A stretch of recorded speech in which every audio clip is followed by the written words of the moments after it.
Attention, certains passages contenus dans ce programme peuvent heurter la sensibilité des auditeurs et des auditrices. Je suis Serge Logne, le narrateur des podcasts Les Tueurs du Brabant et Le Meurtre de la Champignonnière. Dans cette nouvelle série, nous allons vous raconter une affaire criminelle non résolue. L'affaire du dépeceur de Mons. Pour ce faire, nous avons réuni une équipe d'investigation afin d'analyser le dossier dans les détails. Que s'est-il réellement passé à Mons alors qu'un tueur en série hantait la ville en 1996 et en 1997 ? Pendant des mois, nous avons enquêté, vérifié chaque information et récolté des témoignages inédits afin de répondre à une question. Est-ce que ces crimes atroces peuvent encore être résolus ? Revenons à un jour d'hiver, en décembre 1996, à Mons. C'était un dimanche. Nous sommes revenus toutes les trois à Mons, chez maman. En fin d'après-midi, Jacqueline a pris un bain. Je la revois encore me dire « Ça fait du bien de prendre un bon bain, ça détend. » Le 22 décembre 1996 restera à jamais gravé dans la mémoire de Georgette Leclerc. Ce jour-là, elle et sa sœur Jacqueline se retrouvent chez leur mère près de Mons pour une petite soirée d'avant Noël. Elle n'avait pas pris de vêtements de rechange, alors je lui en ai prêté. Le soir, je lui ai proposé de dormir là, mais elle n'a pas voulu. Elle voulait vraiment que je la ramène chez elle. Nous avons parlé sur la route et convenu qu'elle me rappelle avant Noël, car on voulait faire quelque chose en famille. Le court trajet de retour vers le domicile de Jacqueline dans le centre de Mons prend environ 10 minutes. Elle vit dans un petit appartement au 3e étage, dans une rue relativement calme. Alors, vers 20h, je l'ai ramenée devant chez elle. Il faisait froid et très noir. La rue n'était pas énormément éclairée. Pour la rassurer et pour me rassurer moi aussi, je lui ai dit que je restais là jusqu'à ce qu'elle soit rentrée chez elle. Elle ne semblait pas craintive. Elle est descendue de l'auto et a ouvert la porte d'entrée. Elle m'a fait un signe, puis est rentrée. Ce que Georgette ne sait pas à ce moment-là, c'est que c'est la dernière fois qu'elle verra sa sœur Jacqueline. L'une des disparitions de 1996 et 1997 dans la ville de Mons en Belgique, qui allait devenir une des affaires non résolues des plus horribles en Europe, liée à un mystérieux et sadique tueur en série.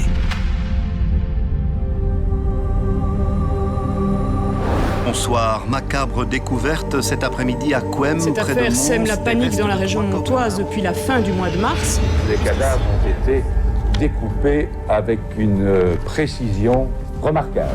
Monsieur Bogart, pourquoi on s'est attaqué ? Je vais vous dire, je suis fatigué, j'ai envie de rentrer dans ma famille. RTBF Vivacité et Frisson Média présentent Le Dépeceur de Mons, un podcast d'affaires criminelles non résolues.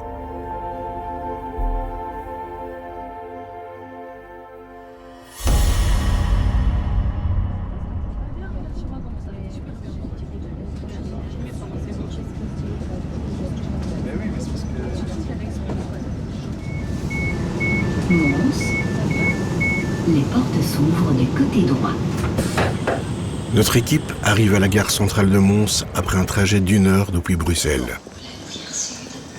Je me remémore très bien cette affaire sordide qui s'est déroulée à partir de 1996.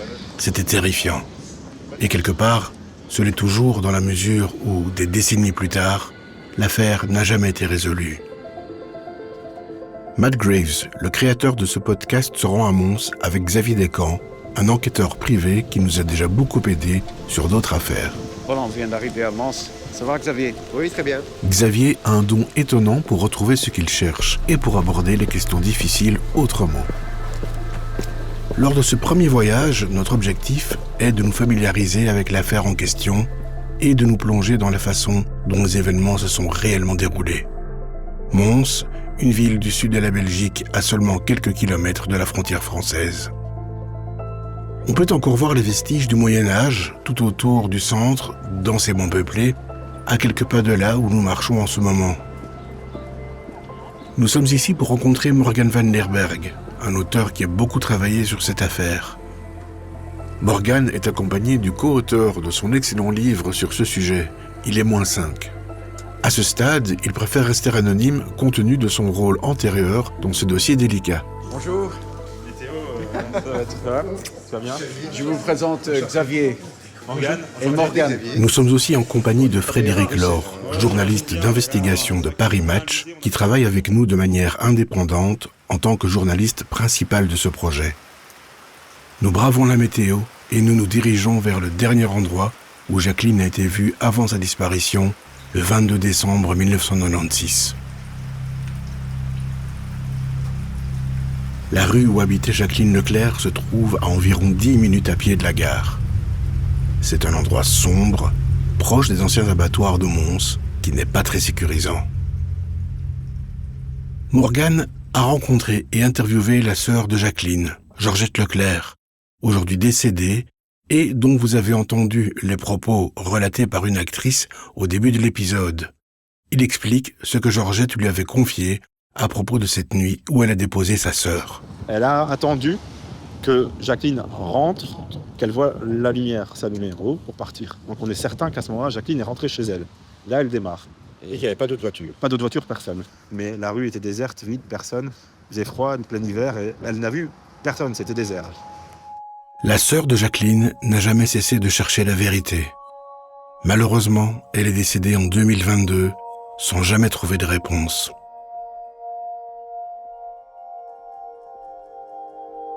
Le jour après avoir déposé Jacqueline devant son petit appartement où nous nous trouvons en ce moment, Georgette sait que quelque chose ne va pas. Voici ses mots.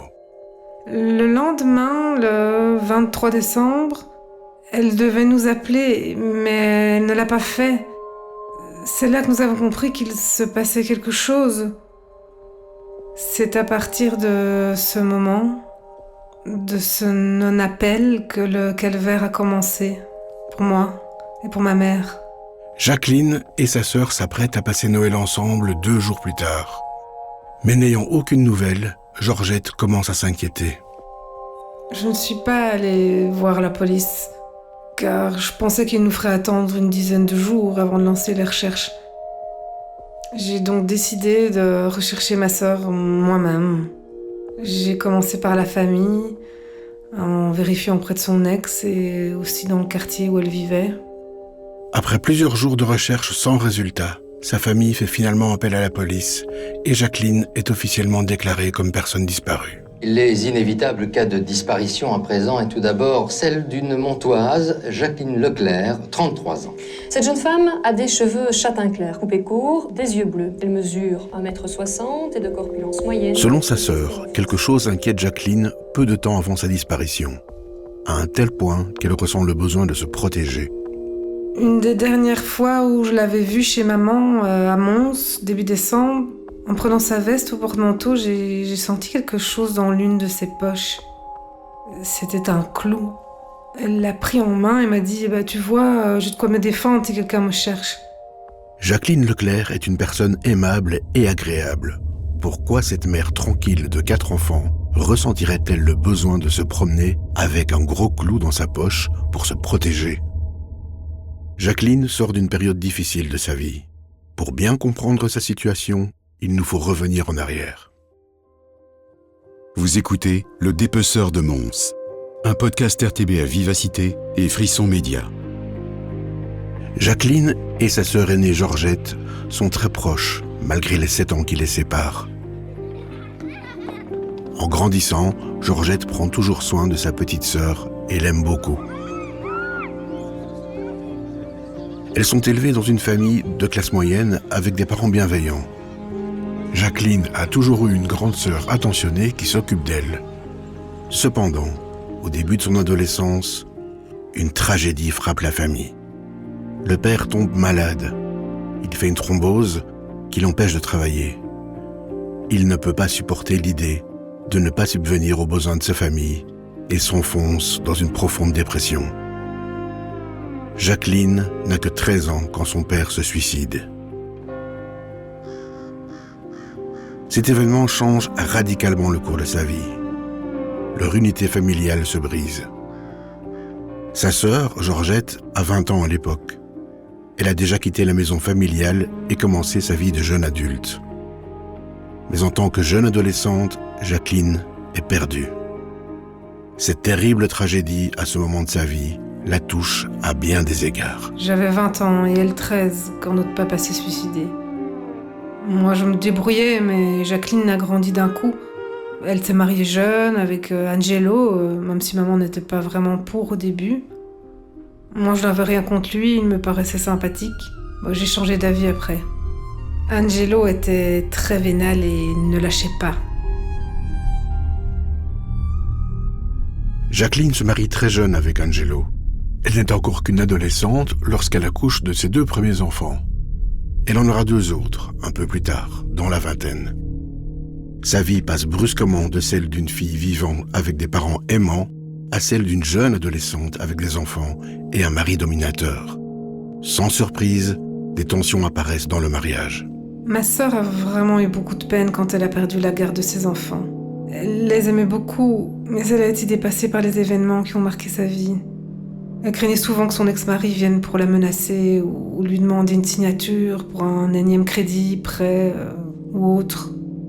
Elle se sentait harcelée aussi pour la garde de ses enfants. Quand ça n'allait pas dans son sens, Angelo pouvait devenir violent. Morgane nous explique ce que Georgette lui a confié au sujet de la relation entre Jacqueline et son ex-mari Angelo. Elle va rencontrer très jeune ce monsieur qui a quand même quelques années de plus qu'elle. Elle va tomber un petit peu sous son emprise, amoureuse, parce que c'est la première fois qu'elle se sent écoutée, qu'il y avait une certaine attention, entre guillemets, vis-à-vis d'elle. Et très rapidement, ils vont se mettre au ménage, elle va avoir des enfants, 4. Les premières années, ça se passe plutôt bien, mais la famille de Jacqueline, tout doucement, se rend compte que Jacqueline n'est pas vraiment heureuse dans son couple. C'était une relation plus ou moins toxique, hein. C'est-à-dire qu'à plusieurs reprises, elle a essayé de quitter son mari, mais après plusieurs tentatives, à chaque fois, ils se remettaient ensemble, puisque finalement, il se remontrait un petit peu gentil, attentionné, et donc elle était facilement influençable, et je crois qu'il avait très bien compris, et il l'avait un petit peu sous son emprise quand il l'avait décidé, et il a vraiment fallu qu'à un moment ça aille trop loin, et surtout qu'il rencontre une autre personne, et qu'il délaisse Jacqueline, et à ce moment-là, elle a réussi à se détacher de lui. Les mois qui ont précédé, on va dire, l'année 96, elle était vraiment en train de remonter, d'ailleurs. Un des courriers qu'elle va écrire à Georgette va dans ce sens-là. On se rend vraiment compte qu'elle a la volonté, qu'elle souhaite justement retrouver ses enfants, récupérer la garde, et ça la tire en avant. On le sent vraiment au travers de ses mots et des témoignages, du témoignage de sa sœur.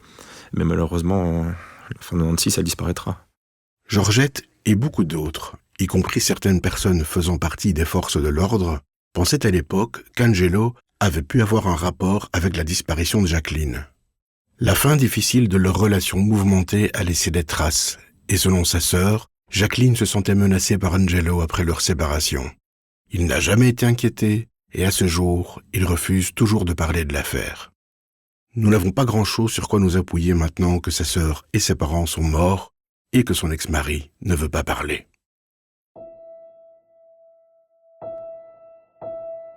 J'ai une courte vidéo de Jacqueline, filmée peu de temps avant sa disparition. Elle regarde dans l'objectif et sourit timidement.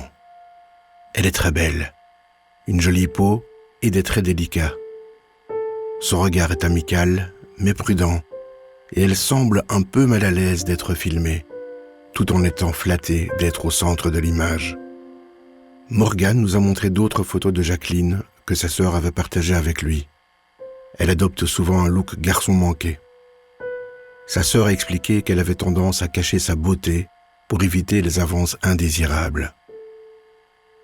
En regardant ces photos et cette vidéo, je me demande ce que ces 12 yeux qui me fixent ont bien pu voir que personne n'a pu résoudre.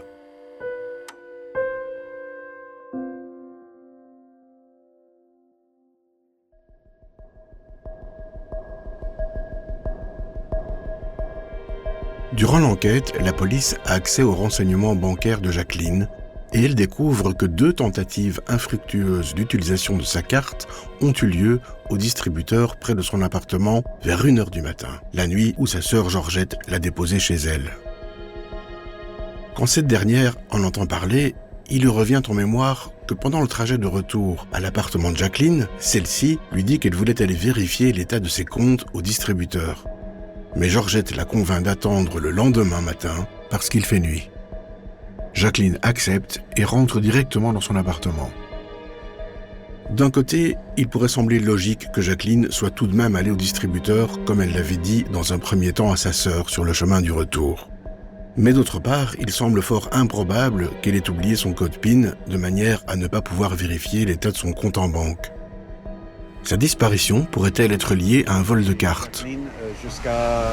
Jusqu'au Mr. Cash où Nous sommes de retour dans le centre de Mons, en face de l'appartement où Jacqueline a été vue pour la dernière fois.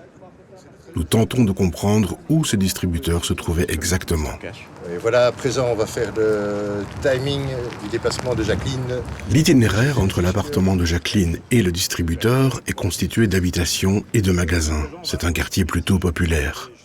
Si on se met à la place de Jacqueline, faisant ce bout de chemin à 1h du matin par une nuit froide et sombre en décembre, on a du mal à l'imaginer. Sa sœur a dit qu'elle était fatiguée cette nuit-là, qu'elle avait déjà mangé et pris un bain au moment où elle l'a reconduite à son appartement. Il faisait glacial et sombre. Après environ 6 minutes de marche, nous arriverons à l'endroit où se trouvait le distributeur en 1996. Là, on arrive justement là où la tentative bancaire a été effectuée vers 1h du matin le 23 décembre, qui se situe au boulevard d'Olé. Et alors la petite particularité, c'est que ce Mr. Cash était très mal placé, parce qu'il se trouvait à l'arrière du bâtiment, et c'est un endroit très sombre à l'époque des faits.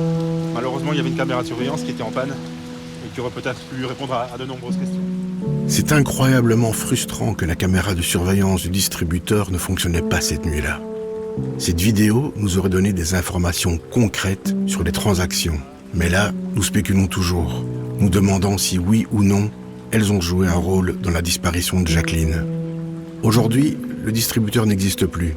Nous sommes là, trempés jusqu'aux os, dans une pluie glaciale, fixant un mur de briques, suscitant la curiosité de quelques passants. Le bar est juste à côté, ce côté-ci. Non, c'est ça, ce côté-ci, certain. J'ai eu la côte. La rue qui jouxte le distributeur de l'époque est constituée, entre autres, de quelques immeubles abandonnés. En 1996, ils étaient occupés par des squatteurs et, vraisemblablement, par des dealers. Nous savons aussi qu'il y a déjà eu un autre crime lié à ce distributeur. 2 hommes avaient cambriolé un appartement et assassiné l'un des occupants pour lui dérober sa carte de banque afin de retirer de l'argent au distributeur en question. Ce qui souligne à quel point le quartier était dangereux à l'époque.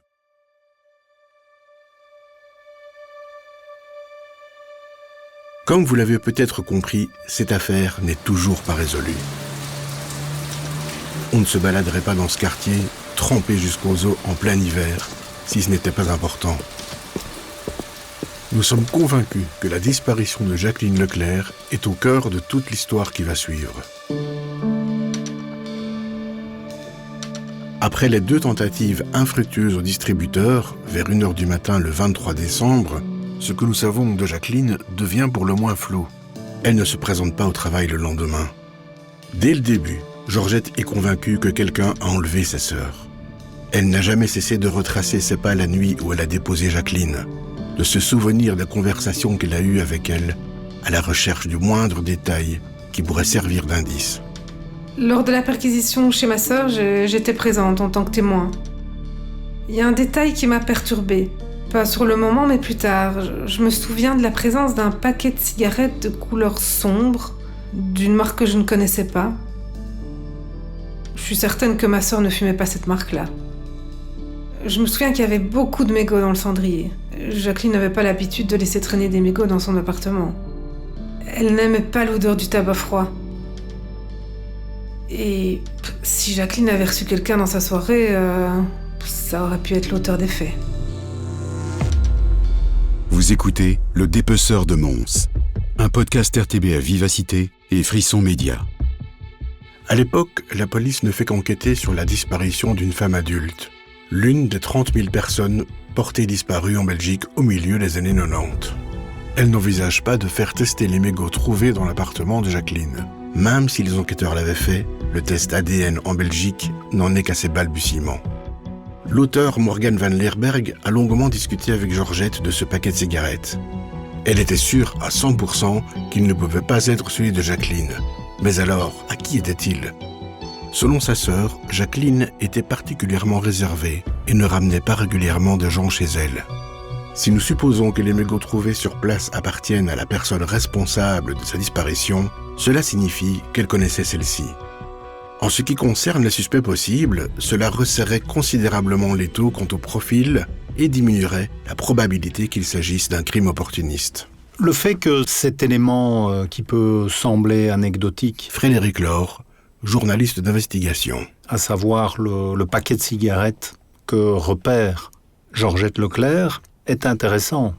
Parce que ça signifie que c'est quelque chose qui ne figurait pas habituellement dans le décor chez sa sœur. Elle est interpellée par ce paquet de cigarettes. Elle est certaine que sa sœur ne fume pas ce type de cigarette. Elle est aussi interpellée par le cendrier rempli de mégots. C'est pas dans les habitudes de sa sœur. Et donc ça, c'est intéressant parce que de deux choses l'une. Soit sa sœur s'est mise à fumer des cigarettes autres que celles dont elle avait l'habitude et s'est mise à laisser traîner des cendriers remplis de mégots, ce qu'elle n'avait pas non plus l'habitude de faire. Ou alors elle a reçu la visite de quelqu'un dont elle n'a pas parlé à sa sœur. Et on doit nécessairement à ce moment-là s'interroger sur l'identité de cette personne. Alors ça peut être une simple connaissance, mais ça peut être aussi l'auteur des faits. Et si c'est l'auteur des faits, évidemment, en termes d'investigation, c'est intéressant parce que ça démontre qu'il ne s'agit pas d'un crime opportuniste et ça conforte l'idée que l'auteur des faits a choisi cette victime-là, pas par hasard, qu'il l'a ciblée et qu'il était parvenu à installer un rapport de confiance avec elle.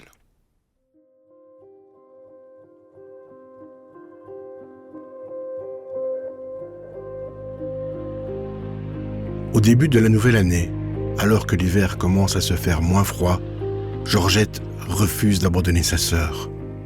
Elle prend les choses en main, créant des affiches et des placards inlassablement dans le quartier et dans les endroits que Jacqueline fréquentait.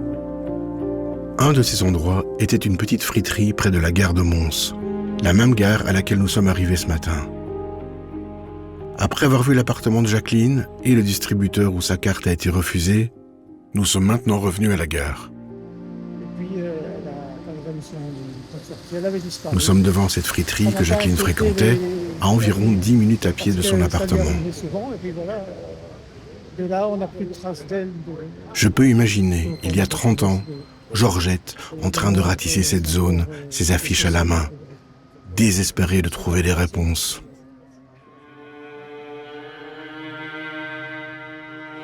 Il est fort possible qu'à ce moment-là, elle ait croisé le chemin du ravisseur de Jacqueline ou de sa prochaine victime.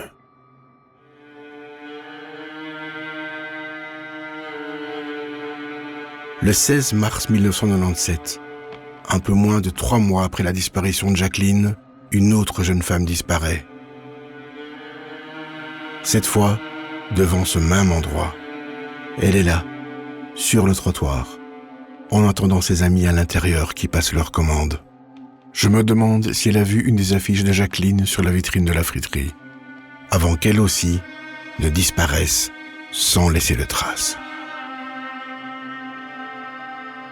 Dans les épisodes à venir du Dépeceur de Mons, cette personne qui a approché Jacqueline dans un parc de Mons à l'époque, la police ne l'a jamais identifiée à ce jour. Bien évidemment, ça ne va pas être simple, mais l'objectif, c'est clairement d'identifier cet individu. Le tueur en série de Mons est un dangereux psychopathe, un cas tout à fait exceptionnel dans les annales criminelles. Il vient tout droit et me demande une chambre. Je ne voyais pas bien avec cette fille-là, ça n'allait pas. Le couple n'était pas... elle est morte quelques semaines après. Une jeune femme de 38 ans a disparu il y a quelques semaines. À Mons, bien sûr, on fait le rapprochement avec le dossier du dépeceur de Mons, d'autant que la disparue a le profil des victimes du tueur en série. Il a dû faire un écart parce qu'une personne était en train de sortir des sacs poubelles. Il a quand même eu le temps de voir la silhouette de la personne et pour lui, il a vu les sacs être jetés par le dépeceur. Le fantasme a pris tellement de place que le passage à l'acte devient une nécessité. Qu'à un moment donné, le fantasme ne suffit plus et il passe à l'acte. Le dépeceur de Mons, un podcast RTBF, Vivacité et Frisson Média. Écrit et réalisé par Matt Graves avec le soutien journalistique de Frédéric Laure. Produit par Matt Graves et mixé par Thomas Résimond. Narration Serge Logne.